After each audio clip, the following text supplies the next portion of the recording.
The Tale of Squirrel Nutkin by Beatrix Potter.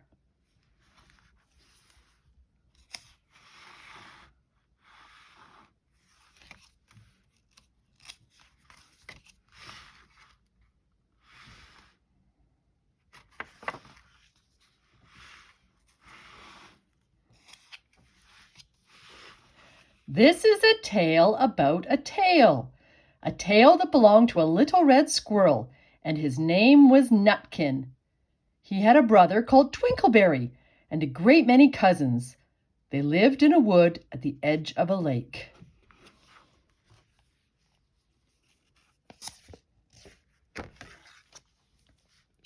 In the middle of the lake, there is an island covered with trees and nut bushes.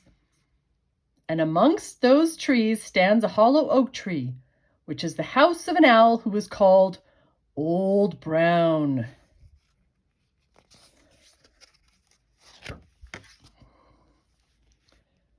One autumn, when the nuts were ripe and the leaves on the hazel bushes were golden and green, Nutkin and Twinkleberry and all the other little squirrels came out of the wood and down to the edge of the lake.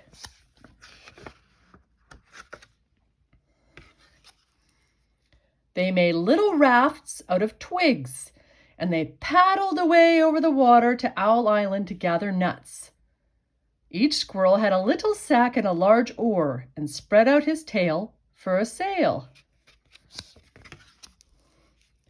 They also took with them an offering of 3 fat mice as a present for Old Brown, and put them down upon his doorstep.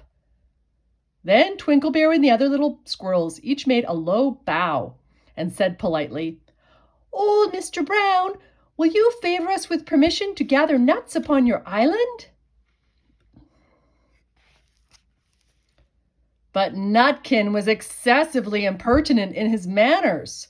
He bobbed up and down like a little red cherry, singing, riddle me, rote-tote-tote, a little wee man in a red coat, a staff in his hand and a stone in his throat.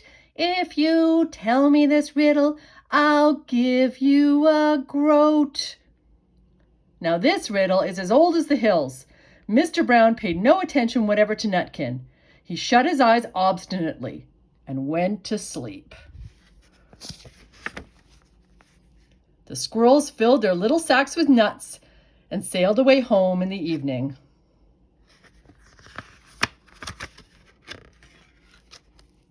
But next morning, they all came back again to Owl Island, and Twinkleberry and the others brought a fine fat mole and laid it on the stone in front of Old Brown's doorway and said, "Mr. Brown, will you favor us with your gracious permission to gather some more nuts?" But Nutkin, who had no respect, began to dance up and down, tickling old Mr. Brown with a nettle and singing, "Oh, Mr. B, riddle me ree, hitty-pitty within the wall, hitty-pitty without the wall. If you touch hitty-pitty will bite you." Mr. Brown woke up suddenly and carried the mole into his house. He shut the door in Nutkin's face. Presently, a little thread of blue smoke from a wood fire came up from the top of the tree.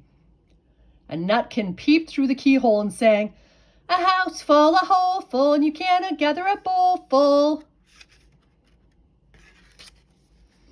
The squirrels searched for nuts all over the island and filled their little sacks. But Nutkin gathered oak apples, yellow and scarlet, and sat upon a beech stump playing marbles and watching the door of old Mr. Brown.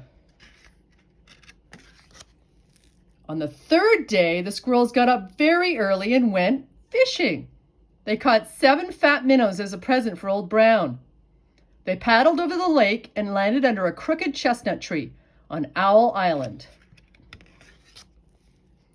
Twinkleberry and 6 other little squirrels each carried a fat minnow, but Nutkin, who had no nice manners, brought no present at all. He ran in front, singing, "The man in the wilderness said to me, how many strawberries grow in the sea? I answered him as I thought good, as many red herrings as grow in the wood." But old Mr. Brown took no interest in riddles, not even when the answer was provided for him. On the fourth day, the squirrels brought a present of 6 fat beetles, which were as good as plums in plum pudding for Old Brown. Each beetle was wrapped up carefully in a dock leaf fastened with a pine needle pin. But Nutkin sang as rudely as ever. "Oh, Mr. B, riddle me ree, flower of England, fruit of Spain, met together in a shower of rain. Put me in a bag tied round with a string. If you tell me this riddle, I'll give you a ring."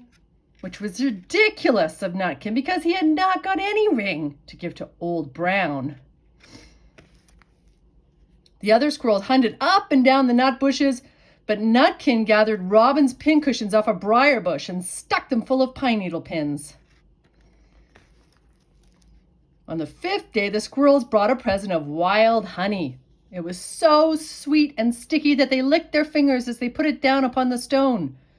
They had stolen it out of a bumblebee's nest on the tippity top of the hill. But Nutkin skipped up and down singing, "Hum-a-bum, buzz-a-buzz, hum-a-bum, buzz. As I went over Tippletown, I met a flock of bonny swine, some yellow-necked, some yellow-backed. They were the very bonny swine that e'er went over Tippletown." Old Mr. Brown turned up his eyes in disgust at the impertinence of Nutkin, but he ate up the honey. The squirrels filled their little sacks with nuts, but Nutkin sat upon a big flat rock and played 9 pins with a crab apple and green fir cones. On the 6th day, which was Saturday, the squirrels came again for the last time. They brought a new laid egg in a little rush basket as a last parting present for Old Brown. But Nutkin ran in front laughing and shouting, "Humpty Dumpty lies in the back with a white counterpane round his neck. 40 doctors and 40 wrights cannot put Humpty Dumpty to rights." Now old Mr. Brown took an interest in eggs. He opened one eye and shut it again, but still he did not speak. Nutkin became more and more impertinent. "Oh, Mr. B! Oh, Mr. B! Hickamore, hackamore on the king's kitchen door. All the king's horses and all the king's men couldn't drive hickamore, hackamore off the king's kitchen door." Nutkin danced up and down like a sunbeam, but still Old Brown said nothing at all. Nutkin began again. "Arthur O'Bower has broken his band. He comes roaring up the land. The King of Scots with all his power cannot turn Arthur up the Bower." Nutkin made a whirring noise to sound like the wind, and he took a running jump right onto the head of Old Brown. Then all at once there was a flutterment and a scufflement and a loud squeak. The other squirrels scuttered away into the bushes. When they came back very cautiously, peeping round the tree, there was Old Brown sitting on his doorstep quite still with his eyes closed as if nothing had happened. But Nutkin was in his waistcoat pocket.